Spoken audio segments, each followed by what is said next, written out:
السلام عليكم ورحمة الله.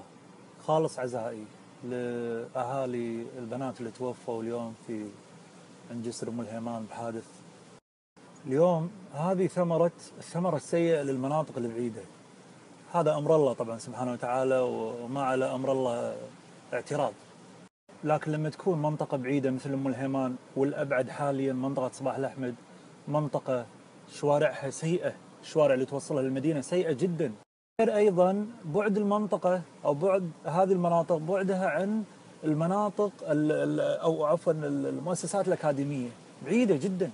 وغير بعد المناطق وغير الشوارع السيئة، الشاحنات. على أي أساس أنا أدش يوميا عندي 1500 شاحنة على الطريق محاذية مع الشارع. كلنا مستعدين نسكن بعيد، بس وفر لي خدمات، وفر لي شوارع.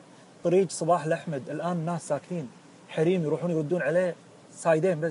اليوم فقدنا 3 من بناتنا، باكر ما ندري منو نفقد. أنا بحياتي ما عمري سمعت عن طالبة طالعة من بيتها من الفيحة داشة كيفان داعمة وميتة. القرب غير، عايشين دور بوابة الخليج الاقتصادية، يعني أوفر، يعني كأنكم بدبي. يعني مثلا دخل لي 1000 شاحنة، يا أخي سوي لهم دائري وبروح من المنفذ للمكان اللي يبون.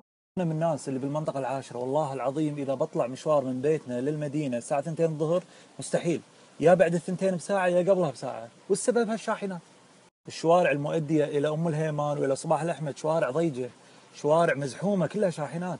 الله يرحمهم البنات اللي توفوا اليوم، قطعا صار واحدة من هالمشاكل معاهم. كلكم راع وكلكم مسؤول عن رعيته. أذكر قالوا بيسوون 16 شارع حق المناطق البعيدة وقصوا على الناس، والحين الناس من غير شوارع من غير شيء. يوم سمو الأمير بغى المطار الأميري حتى يليق في ضيوفه ومقامه السامي، وزارة الأشغال سوت المبنى بسنة. اليوم وزارة الأشغال تلغي الشارع الرئيسي اللي قالوا بيحطونه من صباح الأحمد للمدينة، ألغته إلغاء تام. ليش؟ يعني لازم سمو الأمير عسى الله يحفظه يلتفت لمنطقة صباح الأحمد ويقول لكم يلا اشتغلوا. بشهر راح تسوون 16 شارع، طبقات راح تسوون.